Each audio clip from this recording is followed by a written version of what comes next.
Hello, we will be back in our area, mga kagintong palad. So ngayon araw ay ito, last application na natin sa ating palayan. So ito yung i-spray natin ng amo na ano doon natin. So lapit nang lumabas ang kaniyang bunga. So applyan natin ng amo. So ito yung pinaka last after the 15 days na nag-apply tayo dito sa ating area. So yan. Yan yung area natin. So yan nagtimpla na tayo ng amo. Lalagay lang natin ng amo. Yan. May tag isang tablespoon bawat isa dyan. So tutunawin lang natin after 30 minutes i-apply na natin sa ating area. So ito yung area natin na i-sprayan natin ngayon. So yan po mga gitong palad. So okay naman. So wala tayong tubig dito, pero basang basa yung ating lupa. So applyan nga natin ng amo pang last tira na to sa ating palayan. So ito yung sa katabi ko sa ating direktor.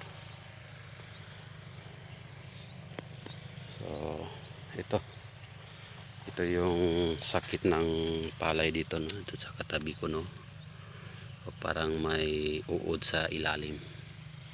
So far dito sa ating steam borer ang tawag natin dyan dito banda. So isprayan natin ito para maging maayos ang labas ng bunga. So yan po mga kagintong palad, update lang tayo sa ating area.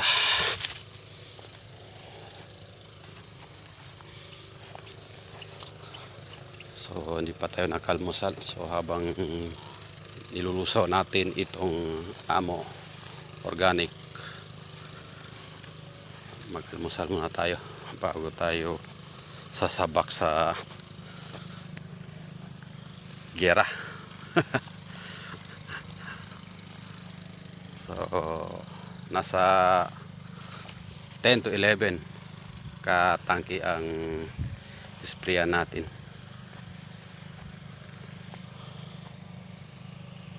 So we hope na kayang-kaya natin ito bago mag alas 9. So pinakailangan hanggang 9 AM ang pag-spray ng amo.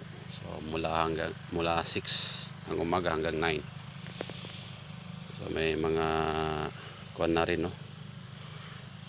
May mga insekto rin yan, yung mga pula. Yan. Tingnan natin ngayon. So yun naman po mga kagintong palad. Please subscribe and like, and pakihit na rin ng notification bell para updated kayo sa mga videos na ina-upload natin sa palayan natin. Maraming salamat po.